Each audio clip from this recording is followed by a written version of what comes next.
Ada satu orang pegawai bilang sama saya pernah lama di Saudi. Terus saya tanya, kenapa pulang ke sini? Dia bilang, karena saya mau kejar pahala ribad. Jadi mereka kena lagi dijajah, berarti tiap hari ribad. Karena sehari semalamnya lebih baik daripada 1 bulan puasa dan qiyamul lail. Tentu teman-teman di Palestina sekarang sudah ribad semua nih. Ya, karena mereka setiap saat bisa menghadapi musuh. Maka kata Nabi SAW, perhatikan, ribatu, ya, yaumin walailah. Ribad sehari semalam. Antum menunggu saja di perbatasan. Musuh bisa nyerang atau tidak. Cuma nunggu saja. Kalau mereka nyerang kita lawan. Kalau tidak kita bertahan. Mempertahankan muslimin. Itu saja. Sehari semalam. Khairum min siyami syahrin wa qiyami. Lebih baik daripada 1 bulan puasa dan 1 bulan sholat malam. Sehari saja di medan perang itu. Wa in mata fihi jara alaihi amalu alladhi kana ya'mal. Kalau dia meninggal sementara dia ribat. Dia lagi nunggu di perbatasan. Tidak dibunuh oleh musuh. Ajalnya datang. Tiba-tiba mati saja. Maka semua amal yang pernah dia kerjakan wajib atau sunnah berjalan terus sampai hari kiamat. Dan dia pernah sholat 5 waktu, dia pernah sholat malam, dia sholat duha, dia sedekah, jalan semua pahalanya. Hanya ribut sehari semalam. Bagaimana keutamaan seperti ini tidak boleh disampaikan? Ini hukum agama. Dan harus semua generasi muda muslim tahu. Lemahnya umat Islam sekarang. Palestina dibombardir, tidak ada satupun negara Islam yang mengirim pasukan sana karena mereka lupakan bab jihad ini. Ini kalau di masa Nabi sama Abu Bakar, Umar ini sudah selesai urusan ini. Di masa Nabi SAW jangankan seperti ini umat Islam dibantai semaunya, dibom, dibunuh perempuan, diperkosa anak kecil. Nabi baru dengar ada pasukan mau nyerang sudah diserang lebih dulu. Gak ada pakai tunggu. Waktu diusir suku Kainuqa Yahudi dari Madinah, itu karena ada satu muslim mereka bunuh di pasar mereka. Nabi minta itu yang bunuh serahkan kami. Mereka tidak mau dikepung, diusir dari Madinah. Selesai. Satu suku semua keluar, ribuan orang. Karena tidak mau menyerahkan yang bunuh. Suku Nadir, gara-gara mereka mau bunuh Nabi melempar batu dari atas rumah mereka. Lalu Nabi bilang, serahkan itu. Kalau tidak kami kepung kalian. Kami serang kalian. Mereka tidak mau dikepung. Akhirnya keluar dari Madinah. Begitu semua. Gitu kan? Suku Quraidah berkhianat di perang Khandaq. Dikepung. Sampai semua laki-lakinya dihukum mati. 700 orang atau berapa. Di masa itu. Coba baca tentang peperangan-peperangan itu. Jadi Nabi SAW luar biasa. Mendengar satu orang saja muslim diganggu. Atau ada orang kafir berkhianat. Atau berusaha menyerang sudah diserang. Apalagi kalau kayak sekarang. Sekarang sudah depan mata. Mau dibahasakan apalagi tentang serangannya Israel ini. Orang gak bisa. Ini sudah pembantaian. Udah luar biasa alasan anak kecil supaya teroris saya berhasil bunuh hari ini. Ini anak belum besar sudah dianggap teroris. Berarti semua kata-kata teroris dari mereka ini. Dan arahnya ke umat Islam. Kan bodoh sekali kalau kita terima perkataan itu dan kita sebarluaskan tentang umat Islam. Itu contohnya. Jadi ini semua karena tidak dibahas. Orang kalau tahu keutamanya orang akan selalu menunggu. Saya pernah waktu di Palestina pernah satu waktu teman-teman. Saya masuk ke satu toko souvenir. Ini pengalaman saya waktu saya bawa jemaah di sana. Kemudian saya tanya orang-orang Palestina yang lagi jaga toko di situ. Mereka ceritakan. Sebagian mereka bisa bahasa Indonesia. Karena saya mengerti bahasa Arab, saya bicara sama pemilik tokonya. Apa ini barang-barang? Ini barang-barang hasil buatannya masyarakat Palestina. Buat tangan mereka. Ini untuk supaya mereka makan, mereka hidup masyarakat di sekitar sini. Dia bilang begitu. Maka kita semua belanja barang-barang situ. Karena dia ceritakan ini betul-betul murni buatan mereka dan segala macam. Terus saya sempat tanya. Kenapa ada satu orang pegawai bilang sama saya pernah lama di Saudi. Terus saya tanya, kenapa pulang ke sini? Dia bilang, karena saya mau kejar pahala ribad. Jadi mereka kena lagi dijajah, berarti tiap hari ribad. Karena sehari semalam lebih baik daripada 1 bulan puasa dan qiyamul lail. Itu luar biasa. Kalau dia mati, walaupun jaga toko, walaupun jaga rumahnya, lagi cari rezeki, tetap aja dia mati, berarti pahalanya semua jalan. Sholatnya, puasa, jalan semua. Ini luar biasa. Saya ketemu satu anak muda di Masjid Aqsa, namanya Ishak. Dari kecil dia, sampai sekarang sudah remaja, sudah balik. Itu masih kecil gitu. Saya sempat ke rumahnya, kemudian saya juga ketemu sama ayahnya. Ayahnya itu kerja, tapi kerjanya sama orang-orang Yahudi. Saya tanya, bagaimana ketentraman antum? Dia bilang, saya tidak bisa. Kata ayah dia, saya tidak bisa tenang. Setiap saat kami bisa dibunuh orang Yahudi. Di jalan kami ditembak, tidak dikasih gaji, terserah semua mereka. Dan tidak bisa dituntut. Karena mereka yang berkuasa. Itu mereka lagi ribut. Ya. Jadi bisa setiap saat mati. Tapi yang luar biasa itu kalau mereka mati pun, berjalan semua pahala ibadah yang pernah dikerjakan. Kita kan kalau mati biasa, kalau kita meninggal, sholat kita sudah putus kan? Puasa sudah. Ini enggak, mereka jalan terus. Ini luar biasa. Dan siapa yang mati kalau sedang ribat di jalan Allah akan selamat dari segala huru hara hari kiamat nanti. Panasnya mahsyar, hiruk-piruknya, ketakutan lihat neraka, hilang semua itu. Waguziya alaihi rizku, waguziya alaihi birizqihi, dan tetap akan berjalan rezekinya walaupun dia di kuburannya, caranya Allah kasih nggak tahu bagaimana ya. Wariha minal jannah, dikasih bau wangi di surga sementara dia di kuburannya. Wa yujra alaihi ajrul murabit hatta yab'atsullah azza wajal, dan akan dicatatkan pahalanya karena dia mati dalam keadaan ribat. Dicatatkan baginya pahala ribat sampai hari kiamat. Dia sudah nggak ribat, sudah mati, tapi tetap pahala ribatnya berjalan. Hadis ini sahih diriwayatkan oleh Tabarani. Dalam riwayat lain, Abu Hurairah pernah dalam satu kancah peperangan, beliau berdiri sejenak. Sejenak saja. Teman-temannya sudah pada mau jalan, dia berdiri dulu sebentar. Ada yang tanya dia, ya, ma yukifuka ya Aba Hurairah? Apa yang membuat Anda berhenti begini? Kan semua pasukan lagi jalan. Ini kancah peperangan ya. Mereka lagi mau maju gitu. Maka beliau mengatakan, faqal, sami'tu Rasulullah sallallahu alaihi wasallam yaqul, saya mendengarkan Rasulullah SAW bersabda, mauqifu sa'atin fi sabilillahi khairum min qiyami lailatul qadri indal hajaril aswad. Ketahuilah, saya dengar sendiri Nabi SAW mengatakan, hadis ini sahih diriwayatkan Ibnu Hibban. Saya mendengarkan Nabi SAW mengatakan, berdiri sesaat saja di medan perang lebih baik daripada mendirikan malam Lailatul Qadri di depan Hajar Aswad semalam suntuk. Kalau orang berdiri Lailatul Qadar di depan Hajar Aswad semalam suntuk, Lailatul Qadar lebih baik daripada 1000 bulan ya. Itu dikalahkan pahalanya dengan sesaat saja. Antum lagi pergi medan perang, lagi menunggu, sesaat itu hitungan detik itu lebih baik. Kalau bagaimana kalau berjam-jam, bagaimana kalau berhari-hari, bagaimana kalau berbulan-bulan? Kayak teman-teman kita di Palestina itu luar biasa Allah kasih mereka. Makanya secara kasat mata seakan-akan mereka sedang tertindas. Tapi kalau dalam teori agama, mereka manusia paling berbahagia. Setiap saat mati syahid masuk di surga, selesai. Kita sendiri belum tahu nasib kita. Kan itu. Kemudian dalam hadis yang lain, kata Nabi SAW riwayat An-Nasai, Tirmidzi, dan Ibnu Hibban juga meriwayatkan. Kata Nabi SAW, ribatu yaumin fi sabilillah khairu min alfi yaumin fi masiwa. Ribat satu hari di jalan Allah lebih baik daripada ibadah 1000 hari selainnya. Ya, ini dalam hadis. Di sini disebutkan fi masiwa min al-manazil. Ibnu Hibban menambahkan fal yandur kullu mri'in li nafsi. Oleh karena itu kalian setiap individu harus jeli mengejar keutamaan ini. Ini satu hari ribat lebih baik daripada 1000 hari beribadah selain daripada hari itu. Dalam hadis yang lain juga, riwayat Imam Muslim. Min khairi ma'ashin nasi lahum. Ketahuilah kehidupan yang paling baik bagi sosok muslim, manusia itu. Rajulun mumsiku bi'anani farasi fisabilillah. Seseorang yang terus sibuk memegang tali kekangan kudanya di jalan Allah. Sibuk mau berperang, siap. Pegang tali kekangan, dia siap selalu pergi. Yatiru ala matni, dia selalu berada di atas punggungnya. Kullama sami'a hayatan. Setiap kali dia dengar informasi yang menakutkan, kan perang itu menakutkan kan, bom, apa segala macam, kepalanya orang putus, benar. Tapi ini orang beda. Kata Nabi, ini manusia terbaik dalam pandangan Islam. Setiap kali dia dengar hayatan, informasi yang menakutkan, au faz'atan, atau yang mengejutkan, tara alaihi yabtagil qatla awil mautu mazannah. Maka dia segera pergi ke lokasi itu dengan tujuan supaya dia terbunuh atau dia mati. Itu manusia terbaik dalam pandangan Islam. Antum pernah dengar hadis begini itu? Hadis riwayat Muslim ini, hadis sahih. Itu muslim yang paling baik. Bukan malah yang penakut, tidak mau peduli. Ini nonton aja tentang Palestina, di skip, ganti. Pindah ke acara lain. Nonton itu, lihat, doakan. Seberapa detik saja. Ya Allah tolong mereka. Ya Allah jangan engkau hukum aku karena aku tidak terlibat misalnya. Kalau Allah hisab kita, kenapa kau tidak bantu minimal dengan doa misalnya. Kita berdoa. Gitu kan. Kemudian juga dalam hadis Baihaqi dengan sanad sahih. Khairun nasi manzilatan rajulun ala matni farasin. Yakhiful adu wa yukhifuna. Yukhiful adu wa yukhifuna.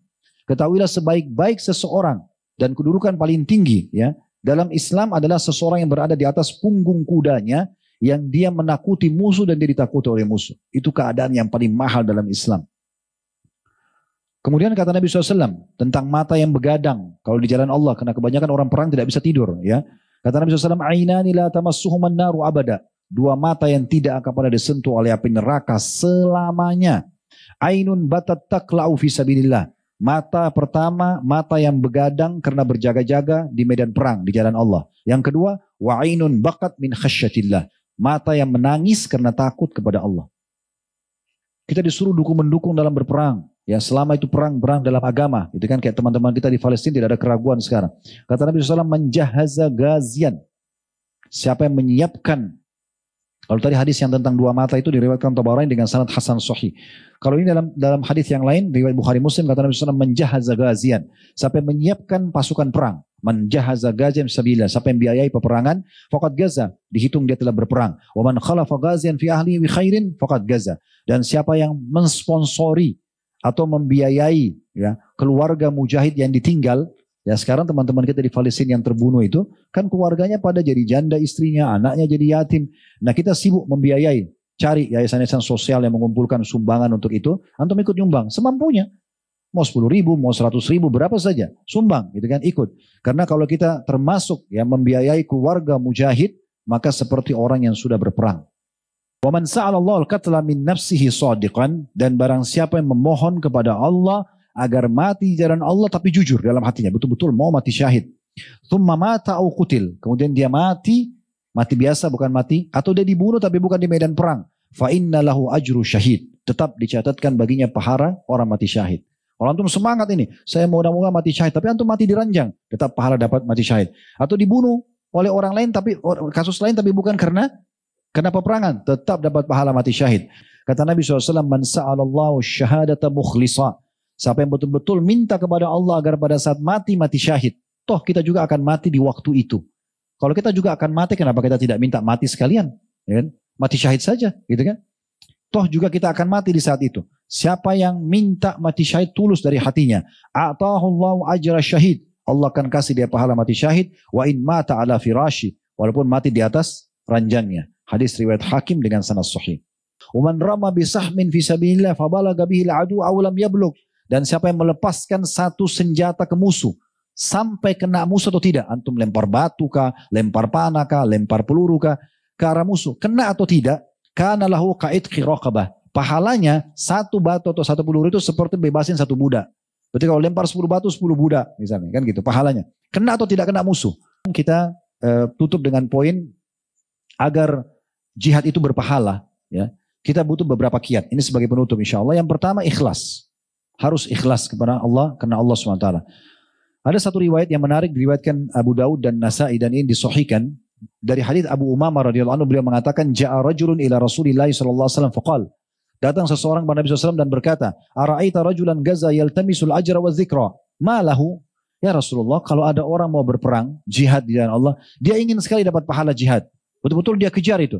Tapi diikuti sedikit dengan popularitas. Supaya dikenang. Supaya dikatakan patriot, ksatria, pahlawan, dan segala macam. Ada nggak pahalanya? Kata Nabi SAW, la syai' lahu. Tidak ada pahala untuknya. Sedikit aja. Ikhlas mau jihad tapi ikut ingin dipuji. Tidak ada pahalanya. Orang itu ulangi 3 kali. Fa'ada salatan. Fa'adaha salasu marrat. Orang ini ulangi 3 kali. Wa yaqulu Rasulullah SAW la syai'lahu. Nabi SAW tetap mengatakan tidak ada apa-apa untuknya. Tidak ada pahalanya. Qala thumma qala. Lalu Nabi SAW bersabda, Inna Allah la yaqbalu min amalin illa ma kana khalisan wa btugiya bihi wajhu. Allah tidak akan terima amal kecuali yang ikhlas karena dan mengharapkan wajahnya. Jadi harus ikhlas. Kalau ada niat untuk dipuji, katakan hebat, semua tidak ada gunanya. Dan semua termasuk majelis ilmu begini, sholat, puasa, semua ibadah wajib ikhlas. Tidak ada indikasi dunia. Kapan ada indikasi dunia? Hilang pahalanya, percuma. Yang kedua, harus orang agar jihadnya berpahala punya ilmu. Gak boleh terjun bebas.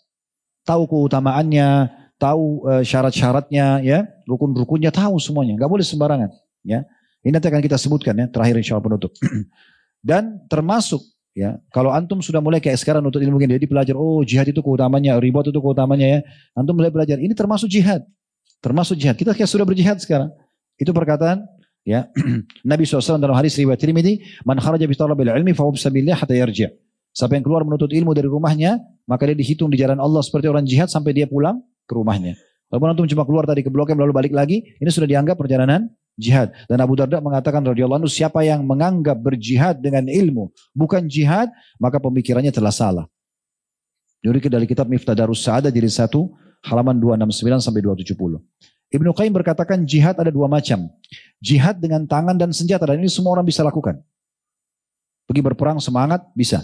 Yang kedua jihad dengan argumentasi dan penjelasan, ini dengan ilmu. Dan ini hanya dilakukan oleh para pengikut Rasul. Inilah jihad orang-orang yang berilmu. Jihad yang kedua ini lebih afdal karena dilihat dari besarnya manfaatnya.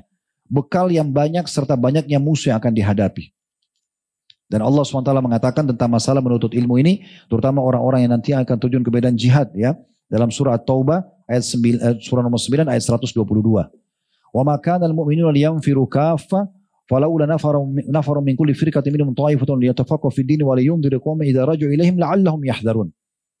Kata Allah SWT, tidak pantas orang-orang beriman itu semuanya pergi berperang secara keseluruhan. Harusnya ada sebagian dari golongan mereka pergi menuntut ilmu agar mereka menguasai ilmu agama itu dan agar mereka memperingatkan kaumnya kalau mereka kembali, semoga saja mereka berhati-hati dari kesalahan. Yang ketiga, niatnya memenangkan agama Islam dan menyebarkan agama serta mati syahid. Itu niatnya. Tidak ada tujuan lain. Ya, jangan niatnya untuk mengejar harta rampasan perang misalnya, atau menikah dengan seorang wanita di lokasi sana, kan gitu. Ya, ada orang-orang begitu soalnya. Ya, di masa dulu ada juga orang begitu. Dia pergi medan perang karena dia tahu di sana wanita-wanitanya cantik-cantik. Nanti kalau menang ada harta rampasan perang. Itu nggak boleh. Ya, jadi niatnya betul-betul karena ingin memenangkan agama Allah dan juga menyebarkan agama serta mati syahid. Ibnu Qayyim berkatakan rahimahullah, statement yang menarik. Beliau bilang, tidak diragukan lagi bahwa siapapun yang berjihad dan menjadi penyebab tersebarnya Islam atau mempertahankan wilayah kaum muslimin, maka akan panen pahala kaum muslimin. Mereka akan panen pahala semua kebaikan atau amal soleh muslimin di wilayah tersebut. Walau para mujahid itu sedang di dalam rumah mereka atau mereka telah meninggal dunia. Nah, statement beliau ini mendukung para pejuang kita ya. Kita kenal ada Imam Bonjol, Sultan Hasanuddin, siapalah banyak pejuang-pejuang muslim ya. Nah itu mereka pejuang akhirnya Indonesia merdeka. Nah mereka ini panen pahala kita semua, termasuk pengajian di sini. Keputusan pemerintah tentang puasa Ramadan, tentang haji, semua amal soleh umat Islam mereka panen. Karena mereka yang menyebabkan kemerdekaan datang. Nah di saat ini, antum punya peluang untuk teman-teman kita di Palestina. Mereka lagi dijajah kan? Bantu. Tidak bisa dengan jiwa, dengan uang. Tidak bisa dengan uang, maka dengan doa. Kalau Allah berikan kemerdekaan, antum termasuk telah mendukung mereka. Maka kalau mereka merdeka, semua amal soleh di situ antum akan panen pahalanya. Ini perkataan Ibnu Qayyim yang luar biasa ya. Dan Nabi SAW memang setiap kali mengutus pasukan dan bukan mengutus ya, akan melepas pasukan menyerang musuh. Jadi kalau sudah ini musuh depan mata, sudah tinggal diserang saja, beliau selalu mengatakan kalimat yang luar biasa yang masyhur, qumu ila jannati rabbikum. Berdirilah kalian semua menuju ke surga Tuhan kalian. Maksudnya apa? Mati syahid lah. Nabi enggak suruh hidup, ya. Itu motivasi dalam Islam. Makanya Khalid bin Walid menulis statement yang menarik kepada raja-raja orang-orang kafir dan panglima perang mereka di masa beliau sedang memimpin pasukan. Kami adalah kaum yang mencintai kematian sebagaimana kalian mencintai kehidupan. Gitu. Jadi memang orang muslim itu kalau masuk medan perang tujuannya untuk mati syahid. Keutamaan mati syahid disebutkan dalam hadis riwayat Abu Dawud dan Tirmidzi dengan sanad sahih. Disyahidi indallahi sittu khisal. Orang yang mati syahid akan dapat 6 di sisi Allah. Yukfaru lahu fi awwali daf'ah wa yara maq'adu minal jannah. Akan diampuni dosanya begitu darah pertama netes dan akan diperlihatkan langsung tempatnya di surga. Ini yang paling pertama. Begitu antum kena pisau, ditebas leher, kena peluru, kena bom, mati. Hitungan detik saja. Ya, hitungan detik. Tadi yang perkataan tokoh kita Abdullah bin Huzafa. Waktu dia nangis kan. Kenapa kau nangis? Karena saya cuma punya 1 nyawa. Hitungan detik. Saya dilempar habis. Sayang. Saya berharap punya ruh seperti jumlah rambut saya supaya saya banyak yang mati syahid gitu kan. Karena itu hitungan detik. Ya.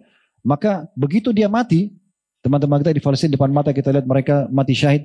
Maka di saat itu awal darah tumpah, diampuni dosa, dilihatkan tempatnya di surga. Itu yang pertama. Yang kedua mereka dapat wa yujaru min adzabil kubur, diselamatkan dari siksa kubur. Yang ketiga wa ya'manu min al-fazail akbar, diselamatkan dari huru haranya hari kiamat nanti. Mahsyar, panasnya, hiruk-pikuk dan segala macam.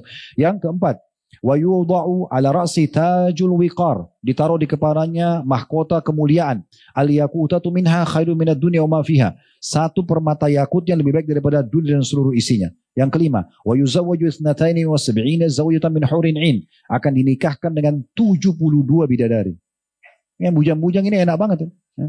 Walaupun belum punya istri dunia, tinggal mati dapat 72. Di dunia cuma bisa 4 poligami maksimal. Ini meninggal 72 hanya dengan berhadapan sama musuh. Ya, terus mau takut apa lagi? Kalau laki-laki disuruh janji begini cepat mau ini ya.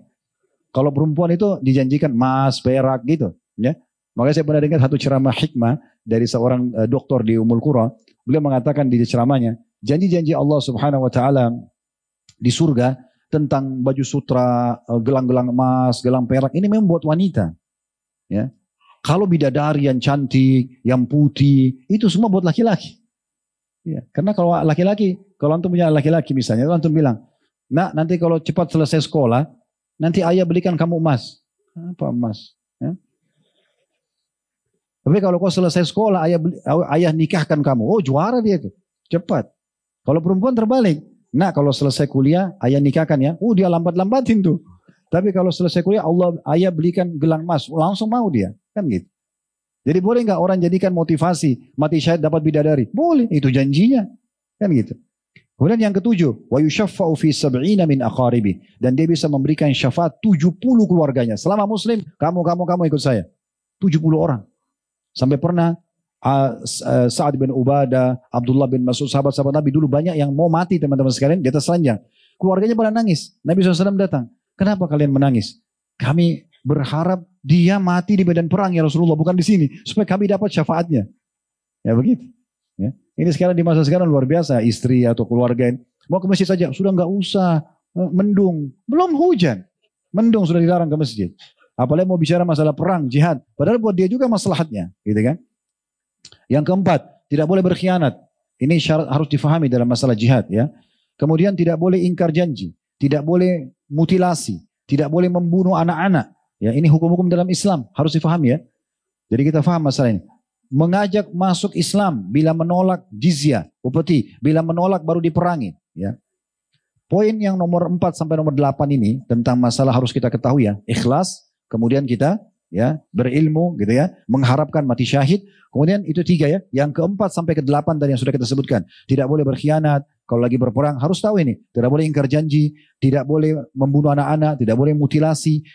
Harus mengajak orang ke Islam dulu. Kalau mereka nolak baru jizyah. Kalau mereka nolak baru diperangi. Ini semua ada dalam satu hadis Nabi SAW. Sebenarnya banyak hadis, tapi hadis ini kita jadikan rujukan. Kata Nabi SAW, Ugzu bismillah fi sabilillah. Berperang kalian di jalan Allah. Berperang dengan menyebut nama Allah dan di jalan Allah. Qatilu man kafara billah. Perangi semua orang yang kufur kepada Allah. Ugzu wala tagullu. Kalian berperang jangan berkhianat. Wala takdiru. Jangan ingkar janji. Wala tamassilu. Jangan kalian memutilasi. Wala taqtulu walidan. Jangan bunuh anak kecil. Wa idza laqita aduwan minal musyrikina fad'um ila 3 khisal. Kalau kalian bertemu dengan musuh kalian orang musyrik, tawarkan dulu salah satu dari 3 perkara. Fa in ajabuka faqbal minhum. Kalau mereka terima maka terimalah dari mereka. Wa kuffa anhum, dan jangan perangi mereka. Ya, jadi tawarin Islam dulu, kalau mereka nolak baru pindah ke yang lain. Tsumma du'um ila tahawuli min darim ila darin muhajirin. Kalau mereka terima Islam, ajak mereka pindah ke wilayah umat Islam. Wa akhbirhum annahum idza fa'alu dzalika falahum ma lil muhajirin wa 'alaihim ma 'alaihim. Kalau mereka kerjakan itu maka mereka mendapatkan peraturan hukum-hukum orang-orang yang sudah hijrah di kalangan muslimin dan juga mendapatkan apa yang dijanjikan sebagai balasan dari amal baik mereka. Fa'in abau, kalau mereka nolak untuk hijrah ke wilayah muslimin, ayyatahawalu minha, pindah dari lokasi itu, fa akhbirum annahum yakununa ka'arabil muslimin. Maka hukum mereka sama dengan orang-orang Badui di padang pasir dari kalangan muslimin. Yajri alaihim hukmullahi alladhi yajri 'alal mu'minin. Berlaku hukum Allah yang berlaku pada kaum mukminin. Wala yakunu lahum fil ghanimah dalfai, dan mereka tapi mereka tidak bisa dapat harta rampasan perang. Nah ini bedanya ya. Kalau ada orang masuk Islam, lalu dia hijrah ke wilayah muslimin, pasukan muslimin keluar dari kota itu, menang, bawa harta rampasan perang, mereka termasuk dapat bagiannya. Tapi kalau orang yang tidak mau hijrah, mereka tetap mau tinggal, hukumnya mereka boleh di padang pasir atau di wilayah mereka, tapi nanti kalau ada rampasan perang mereka tidak dapat bagiannya. Fa'in abau, ya, fasalhum jizyah. Kalau mereka nolak masuk Islam, minta mereka bayar upeti. Fa'in abau, fa'inhum ajabuka faqbal minhum. Kalau mereka menerima, maka terimalah itu dari mereka, wa kufa anhum, dan jangan perangi mereka. Fa'in abau, kalau mereka nolak, fasta'in billahi wa qatilhum. Kalau mereka menolak, baru kalian perangi mereka. Baru kalian perangi mereka. Yang ke-9, tidak boleh membunuh wanita. Nah, ini adab-adab dalam jihad yang harus difahami. Sebagaimana hadits Ibnu Umar radhiyallahu anhu, beliau mengatakan wujidatil mar'atu maqtulatun fi ba'di magazi Rasulillah sallallahu alaihi wasallam. Ditemukan ada wanita yang ikut terbunuh dari kalangan musuh di beberapa peperangan Nabi sallallahu alaihi wasallam. Fanaha Rasulullah sallallahu alaihi wasallam an qatl nisa'i wasibyan. Maka Nabi SAW melarang membunuh para wanita dan anak-anak kecil. Hadis riwayat Bukhari Muslim. Yang ke-10, yang terakhir adalah menyebarkan keadilan serta menjauhi kerusakan. Gak boleh kita masuk ke satu wilayah, karena ini wilayah orang kafir. Udah, kita sudah kuasai, bakar saja gerejanya misalnya, rusak aja taman-taman, peternakan yang pernah mereka buat. Itu gak boleh. Ya, dalam Islam tidak boleh. Tempat ibadah mereka pun tidak boleh kita ganggu. Bahkan tempat ibadah orang non-muslim bisa diubah menjadi tempat ibadahnya muslimin. Ya, seperti misalnya gereja bisa diubah ya untuk menjadi wilayahnya kaum muslimin. Allahu a'lam.